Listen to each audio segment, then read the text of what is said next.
That's 10 minutes. Yeah, okay, sorry, I stand corrected. Yes. So yeah, any questions from the floor?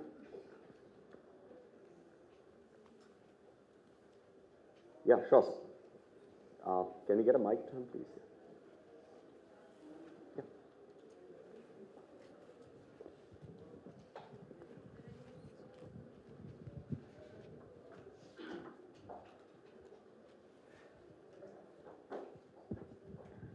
I'm Suresh Panjay, journalist.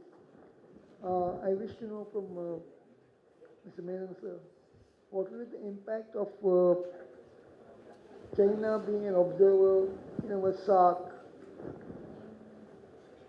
Okay. Right.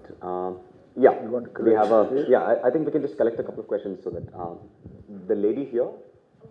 Yeah. Thank you. We're just talking about China, and if I see China wanting to be a leadership position, I do not see in that leadership position or the hierarchy of the world order which China perceives, India figures at any upper levels of it. In the sense, it only sees US as a contender, or taking the leadership with US, bifurcating as a bipolar world or something like that. And India does not figure there. So how does India want to, be a position of a multipolar world and figure itself into that framework? Would it be able to engage China into that? Or would it be something like, okay, we accept the lower position and yet be a part into this global engagement? Sure. Thank you. Yeah. We have one more question there, and then we'll sort of do a round of responses. Yeah, okay, sure. Hi, We'll come back to you next. thanks. So I have a two-part question. So one is, as we talk about South Asia and the crisis happening around us and the various types of crises. So yesterday we were talking about climate change. So if we see our neighbors and the amount of coastal erosion that's happening, migration is going to be a huge issue in the coming times. How do we see this playing out in our geopolitics as we go forward? The second question that I have is that as we talk about this multipolar world, it's not only going to be states that are interacting with each other. So how do we see the role of other actors and what kind of a role should they be playing in this going forward? Sure. Can you just get one round of responses, and then we'll do another round of questions. You want to start? Start. Well, about China as an observer in SARC, SARC is pretty moribund right now. So I'm not sure that very much is going to change in that respect, either China coming in or because I think what's happened now is that various other sub-regional groupings actually are doing much more, whether it's BIMSTEC or whether it's bilaterally with others. So I think right now it's a very hypothetical question. How China will behave in SARC, that only China can tell you. I know what everybody else in SARC would like China to do. What they'd like to do is to therefore get China to commit and us to commit and use each of us against each other. As long as India and China had a working relationship and were relatively calm, in '96, Jiang Zemin, the president, went to the Pakistan National Assembly and said, you should do with India what we do, which is discuss your difficulties, but develop a normal relationship, do the other things, trade, etc. Of course, dead silence in the assembly. But as long as we had a working relationship between India and China, neither of us reacted neuralgically to what was happening. Now, suddenly, it's become a big issue in India and in our neighbors, and our neighbors are very happy to use this. And they will continue to do it. So for me, actually, it's unlikely that we're going to face this situation or China and SARC very soon. And really, it ultimately depends on your relationship with China. That's going to be the determining factor. India and the Chinese worldview, I wouldn't say that India doesn't matter in the Chinese worldview. I think, 30 years of 6% plus growth and your determination to be a nuclear weapon state made a huge difference. I mean, giving Pakistan nuclear weapons is not something you do lightly. I mean, there must be a major cause. And if you look at Chinese behavior, they've actually treated you with considerable respect. They might not say so, but why should they? I mean, they think the preeminent Asian power today and tomorrow the world. So, you know, I don't think you should go by what any country says, not just China. Go by what they do and watch and then judge what their priorities are and where they're actually heading. And especially in this case, I don't think they take us lightly at all. We make so much noise about China, but do very little actually. So if you just went by what we said, we are China obsessed as a country. But that's not, our actions don't prove that at all. And so you have a sort of mirror image here we're perfectly made for each other. Anyway, on climate change, migration, the other big issue, of course, is urbanization. I mean, for both of us, and I think these are huge issues. But the reason I was saying we need to look at the rest of the relationships, not just Paul Mill and what states do, is precisely what you said, the non-state actors. They're holding up the sign, so I have to stop. Yeah, Nimi, you want to talk a little bit about the migration question? Nimi? So what we are seeing also in South Asia is essentially a securitization of a whole bunch of governance issues, whether it's development, climate change, migration, and where is this coming from? This is essentially, and this is the component we couldn't get to talk about in our conversation. It reflects the changes or the very stark changes that are taking place in the global order itself, where you have not just where I would say its character is not just really by the ending of US hegemony, so much as the ending of the liberal hegemony of the US.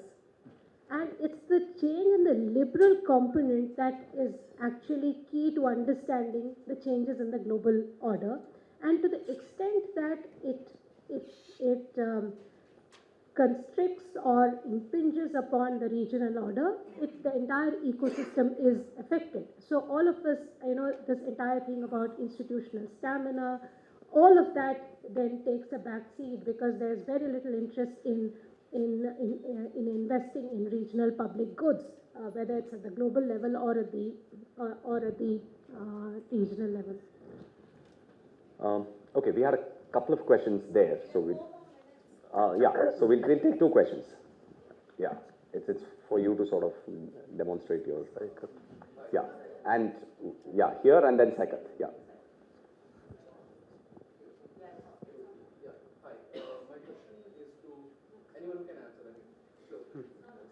No, it's okay, just speak up.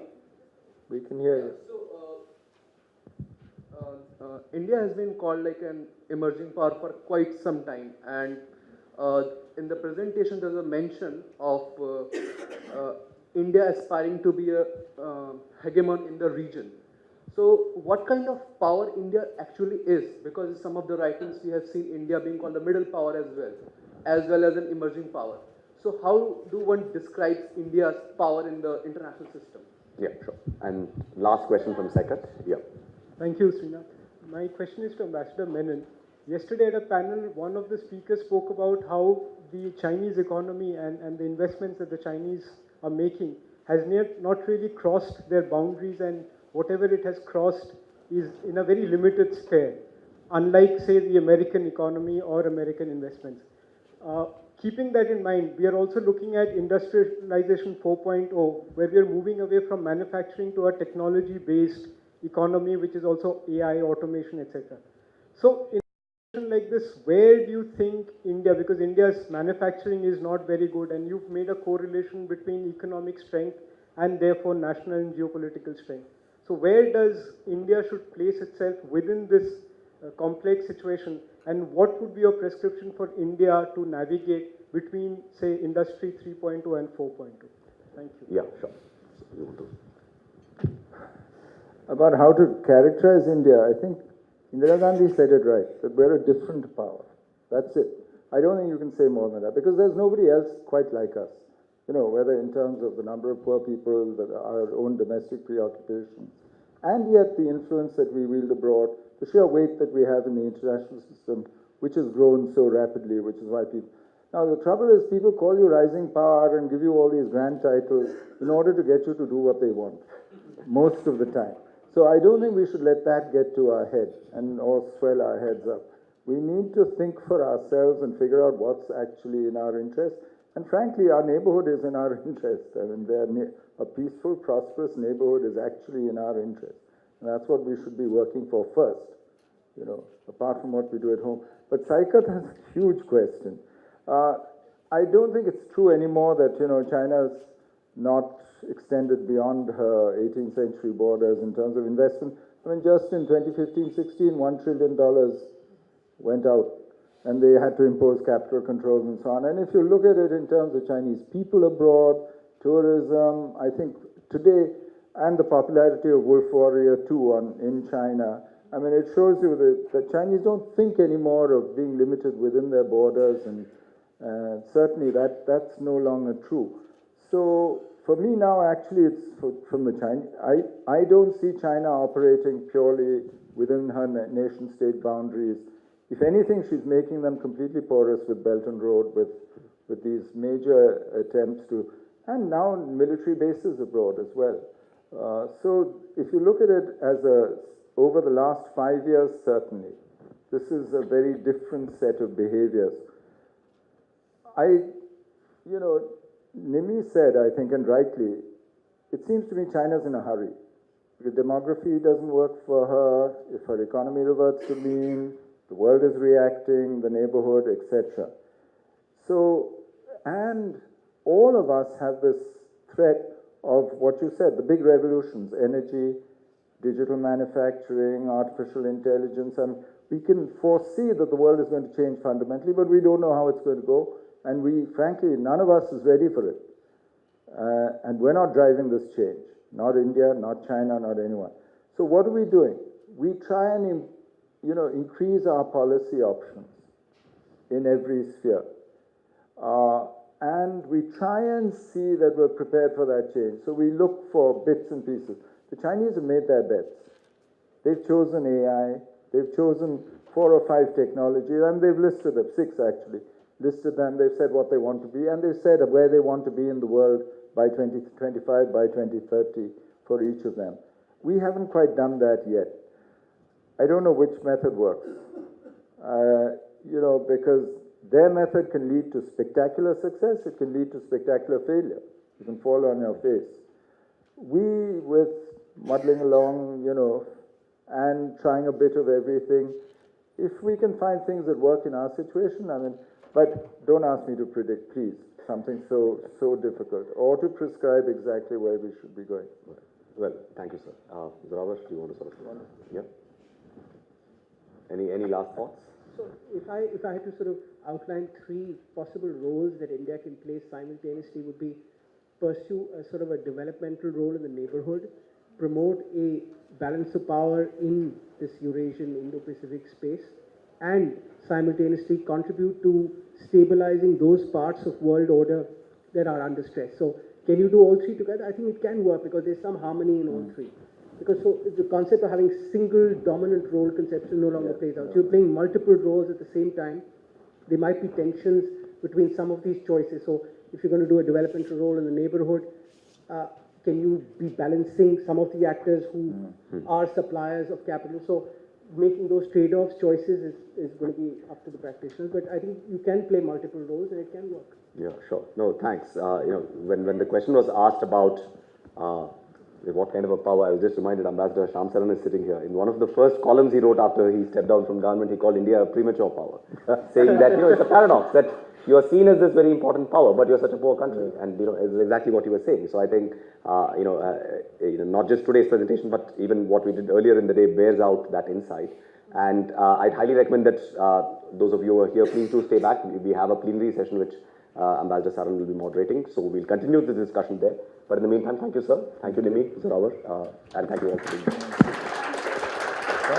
Thank you, Srinath. Thank you, Ambassador Menon, Nimi, and Zorawar for a fascinating discussion.